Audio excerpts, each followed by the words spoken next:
जो जैसा करता है वैसा उसको भोगना पड़ता है। ऊपर वाले के यहाँ देर है अंधेर नहीं है। बात 2004 की है, जनवरी की है, आज से 20 साल पहले की है। और मुख्तार अंसारी का जो भय का साम्राज्य था वो चरम पे था। वो खुली जीप में मऊ दंगों में घूमता था जहाँ कर्फ्यू लगा है।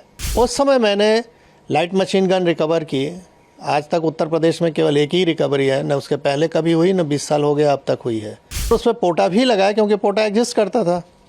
तो मैंने स्टैंड लिया उसके प्रति कि नहीं, ये गलत है और ये इसको जेल जाना होगा। मुलायम सिंह की सरकार तत्कालीन अल्पमत की सरकार थी, किसी भी कीमत पे इसको बचाना चाहते थे। उन्होंने अंत में हम लोग पर प्रेशर बनाया, अधिकारियों पर प्रेशर बनाया। जब कोई नहीं सुना तो आईजी जोन जो थे उनका ट्रांसफ़र, डीआईजी रेंज का ट्रांसफ़र, एसएसपी एसटीएफ हमारे थे उनका ट्रांसफ़र। आप बिल्कुल सही कह रहे हैं। बात 2004 की है, जनवरी की है, आज से 20 साल पहले की है। और मुख्तार अंसारी का जो भय का साम्राज्य था वो चरम पे था। और सरकार द्वारा जब समर्थन ऐसे माफियाओं को हो जाए तो आप समझ सकते हैं। मैंने अभी आपसे कहा कि वो खुली जीप में मऊ दंगों में घूमता था जहाँ कर्फ्यू लगा है। किसी की हिम्मत नहीं हुई उसके प्रति कुछ बोल दे, कार्रवाई की तो छोड़ दीजिए। और उस समय मैंने लाइट मशीन गन रिकवर की। आज तक उत्तर प्रदेश में केवल एक ही रिकवरी है, न उसके पहले कभी हुई, न 20 साल हो गया अब तक हुई है। और उस पर पोटा भी लगाया क्योंकि पोटा एग्जिस्ट करता था। तो मैंने स्टैंड लिया उसके प्रति कि नहीं, ये गलत है और ये इसको जेल जाना होगा। लेकिन मुलायम सिंह की सरकार तत्कालीन अल्पमत की सरकार थी, किसी भी कीमत पे इसको बचाना चाहते थे। और उन्होंने अंत में हम लोग पर प्रेशर बनाया, अधिकारियों पर प्रेशर बनाया। जब कोई नहीं सुना तो आईजी जोन जो थे उनका ट्रांसफ़र, डीआईजी रेंज का ट्रांसफ़र, एसएसपी एसटीएफ हमारे थे उनका ट्रांसफ़र। और अंत में ऐसा माहौल बनाया गया कि मुझे भी रिज़ाइन करना पड़ा 15 दिन बाद ही। लेकिन मैंने रेजिग्नेशन में लिखा और जनता के सामने इस चीज़ को रखा आप लोग के माध्यम से कि देखिए, जनता पॉलिटिकल सिस्टम में आप ही ने चुना है इस सरकार को। और किस तरह की ये सरकारें चल रही हैं कि जो माफियाओं के निर्देश पे काम कर रही हैं। हम लोग चुन के आते हैं, सेलेक्ट होते हैं, यानी जब तो बोला जाता है कि आप पब्लिक सर्वेंट हैं।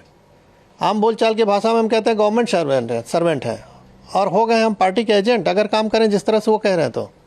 तो ये गिरावट की स्थिति बहुत ही खतरनाक थी। धीरे धीरे इस पर लगाम लगा है। न्यायालय में अब निर्णय आने लगे हैं जो कभी नहीं आते थे। दशकों तक, 2-2 दशक तक नहीं आए, अब आ रहे हैं 3-3 दशक के बाद। तो स्थिति बदली है, नो डाउट। और उसका नतीजा आप लोग देख रहे हैं कि अपराध में कुछ भी हो रहा है।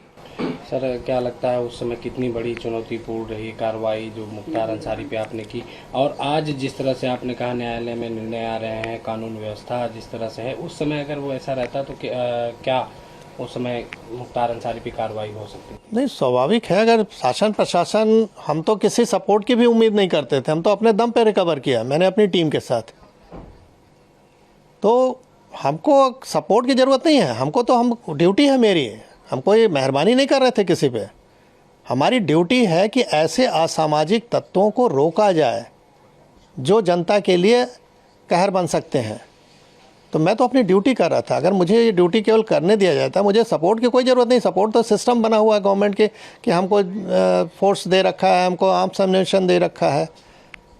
तो हम तो अपना ड्यूटी अगर खाली निभा दें ईमानदारी से तो जनता को अपने आप राहत मिल जाए। कहावत है कि पुलिस अगर चाह ले तो पत्ता नहीं खड़क सकता, ये हकीकत है। मैंने एज ए डिप्टी एसपी, बहुत छोटा पद था, बड़ा पद नहीं था, लेकिन जहाँ भी रहता था 3 से 4 थाना क्षेत्र जो भी मेरे अंडर में रहे, उसमें किसी की हिम्मत नहीं है, मजाल नहीं थी कि कोई माफिया आके इंटरफेयर कर ले और कुछ वारदात कर ले। क्योंकि उसको मालूम था कि इस अधिकारी के मत्थे चढ़ गए तो हमारी जान जानी है, हम बचेंगे नहीं। आपकी कार्रवाई के बाद फिर आप पे दबाव बनाया गया? वही कि दबाव नहीं बनाया गया होता तो मैं इतनी अच्छी नौकरी क्यों छोड़ता भाई। जब मुझे लगा कि मैं अब कुछ नहीं कर सकता इन लोगों के सामने, तो कम से कम बाहर आके जनता को तो बताऊं कि हो क्या रहा है। शायद अगर हम नौकरी में रहे होते तो ये पक्ष कोई देख ही नहीं पाता कि किस तरह का दबाव बनता है। तो आज मैं जीता जागता उदाहरण हूँ कि इस तरह की सरकार अगर रहे चले तो कैसे आप जनता को रिलीफ पहुँचाओगे। अगर सरकार सही नहीं चले तो अधिकारी काम नहीं कर सकता है। तो मैं बाहर आके इस चीज़ को रखा, जान जोखिम पर अपने डाला, परिवार की जान जोखिम में डाला।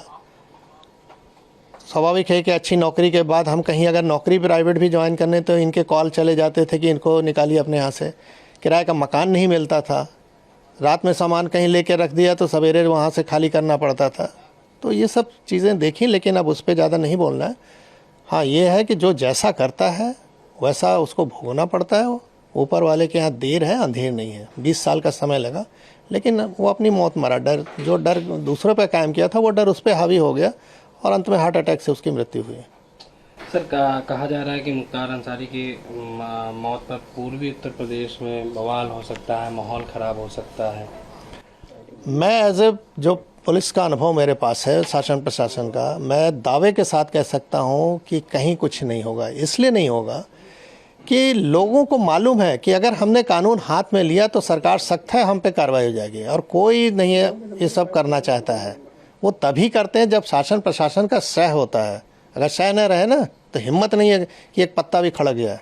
तो मैं अपने अनुभव से कह सकता हूँ कहीं कुछ नहीं होने वाला।